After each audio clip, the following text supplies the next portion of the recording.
अस्सलाम वालेकुम नाज़रीन, दिस इज़ अज़ीम ख़ान हुआ था यार। नाज़रीन, इस लेक्चर में हम आपको ई क्लिनिकल वर्क्स यानी ECW में क्लेम क्रिएशन का तरीका बताते हैं।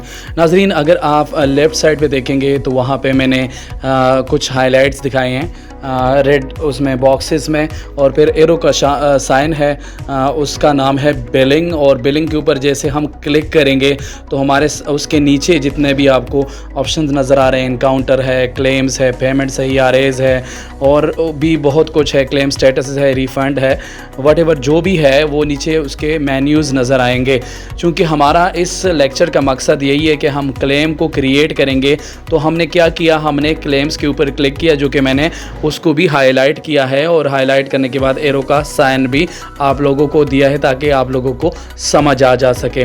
नाजरीन, अगर क्लेम पे जैसे हम क्लिक करेंगे तो राइट साइड पे जो विंडो आपको नज़र आ रही है ये ओपन हो जाएगी, और यहाँ पे आप क्लेम क्रिएट कर सकते हैं। और यहाँ जो तरीक़ाकार है वो मैं आपको बताऊंगा कि क्लेम यहाँ से कैसे क्रिएट हो सकता है। अच्छा, नीचे आपको मैंने एक और जगह पे हाईलाइट किया है क्लेम के नाम से। यहाँ पे ड्रॉप डाउन भी कुछ मेन्यूज़ नज़र आते हैं।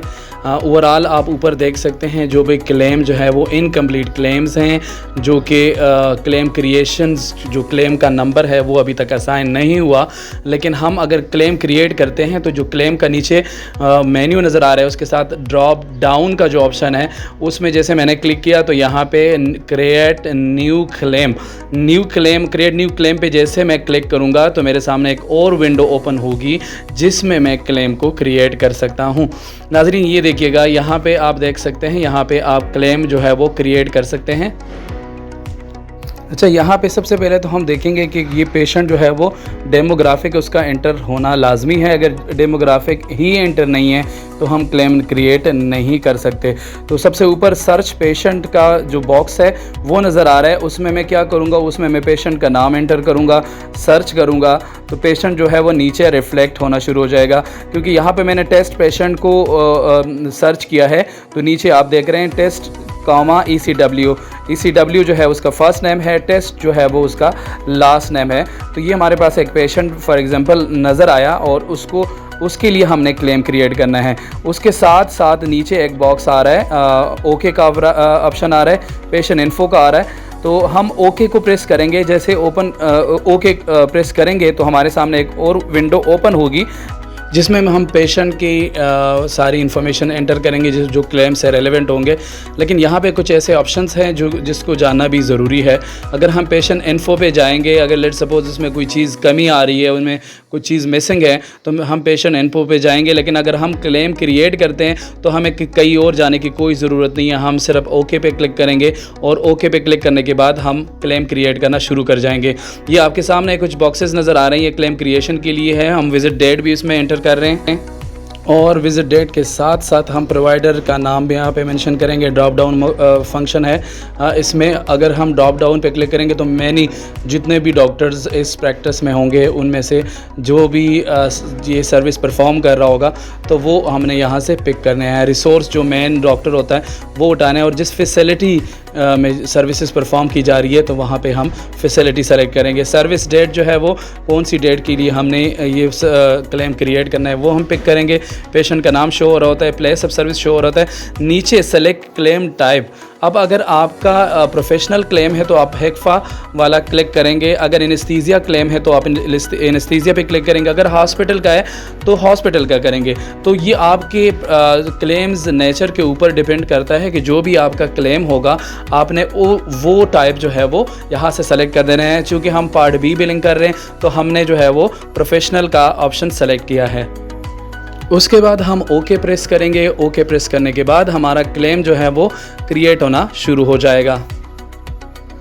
ये देखिए नाजरीन, यहाँ पर आप जो है वो DX कोड एंटर कर सकते हैं, CPT कोड एंटर कर सकते हैं, फ़ी स्केजुअल सेलेक्ट कर सकते हैं, और ऊपर जो मैंने कुछ बॉक्सेस दिखाई हैं जिसको मैंने हाईलाइट भी किया, यहाँ पे आपका क्लेम डेट होगा और साथ साथ क्लेम नंबर जो है ऑटोमेटिकली जनरेट हो जाता है। जैसे आपने ओके प्रेस किया तो यहाँ पर आते ही आपका क्लेम नंबर क्रिएट हो जाता है सिस्टम से।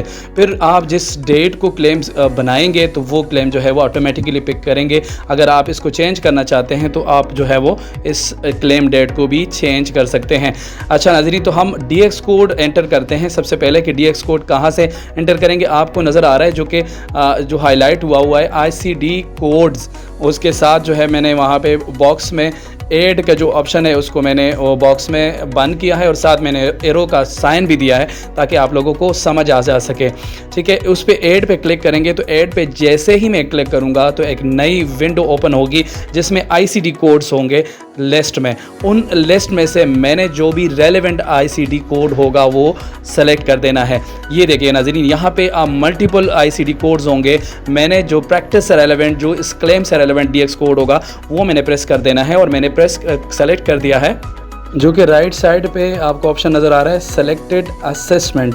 ये वो DX कोड है जो मैंने क्लेम के लिए सेलेक्ट किए और वो इंपोर्ट होना शुरू हो जाएंगे क्लेम के अंदर। ठीक है, तो let's go towards CPT codes. अब CPT कैसे एंटर करेंगे वो भी आपको सिखाते हैं। जैसे ही हमने ऐड पे क्लिक किया, CPTs में ऐड का ऑप्शन नज़र आ रहा है, उस पर क्लिक किया तो सिमिलरली जिस तरह ICD के लिस्ट नज़र आना शुरू हो गई, इसी तरह CPT के भी ये सामने लिस्ट नज़र आ रही है। इनमें से हमने रिस्पेक्टिव विजिट से रेलेवेंट जो भी CPT कोड होगा वो हमने चूज़ कर देना है, वो लिख देना है। उसके CPT वाले जो कॉलम है उसमें मैंने CPT 99213 लिखा और उसमें वो मैंने सेलेक्ट किया। जैसे ही मैंने 99213 सेलेक्ट किया वो जो है वो ऐड ऑप्शन में वो नज़र आना शुरू हो गया है सिस्टम में। मैंने इसको सेलेक्ट किया और आपको चूँकि ये एज एन एग्ज़ाम्पल मैंने ये क्लेम जो है क्रिएट करना है आप लोगों को सिखाने के लिए, तो मैंने सिर्फ एक ICD और एक CPT कोड जो है वो उसका सिलेक्शन किया ताकि आप लोगों को सिर्फ समझ आ जा सके। और उसके ऊपर फिर जो आपकी जो भी रेलेवेंट बिलिंग होगी आपने उसी तरह उनसे जो भी डॉक्टर ने CPT और DX कोड बताए होंगे प्रोग्रेस नोट्स में, आपने उन्हीं कोड्स को यूज़ करना है।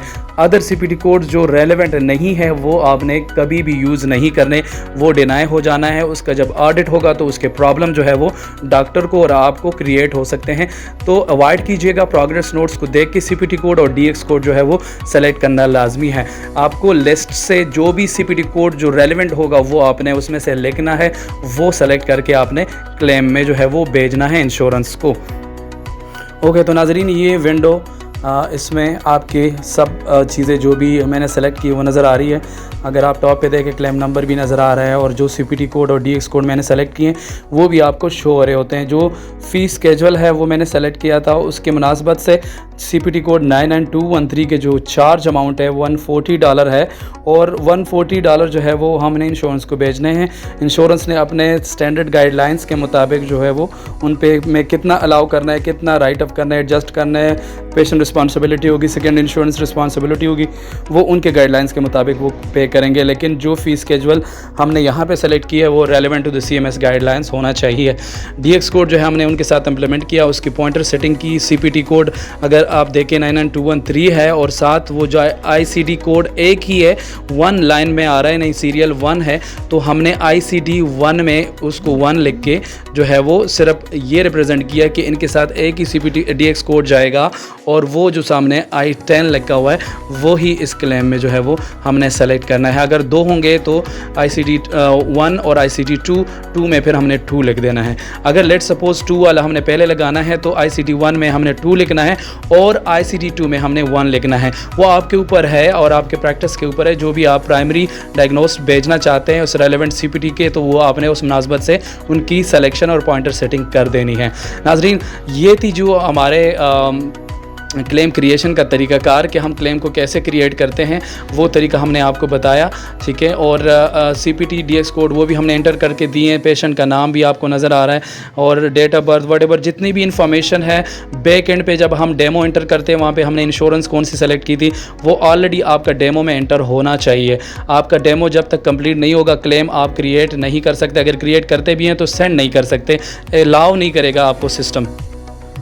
तो इसके अलावा अगर आप देखें मैंने क्लेम स्टेटस को रेडी टू सबमिट किया है। इट्स मीन के अगर लेट सपोज आप मैनुअली इसको सबमिट करना चाहते हैं बैच में तो आप मैनुअली बैच सबमिशन करते हैं। कुछ जो क्लाइंट्स हैं उनके हमने ऑटो सबमिशन पे रखा हुआ होता है और ऑटो सबमिशन जब आप रेडी टू सबमिट करते हैं एक स्पेसिफिक टाइम फ्रेम होता है, उस टाइम में जितने भी क्लेम्स आपने रेडी टू सबमिट में रखे होंगे वो सारे ऑटोमेटिकली जो है वो बैच की शक्ल में सिस्टम जो है वो सबमिट कर देगी। तो ये था जी नाज़रीन हमारा क्लेम क्रिएट क्रिएशन का मेथड। अगर आपको इसमें कोई क्वेश्चन हो तो ज़रूर मेरे साथ शेयर कीजिएगा। नाज़रीन, अगर आपको इस लेक्चर की समझ आई हो तो इस चैनल को सब्सक्राइब करके शेयर कीजिएगा इन लेक्चर्स को, ताकि सब दोस्तों को फ़ायदा मिले और वो लर्न कर सके। Thank you.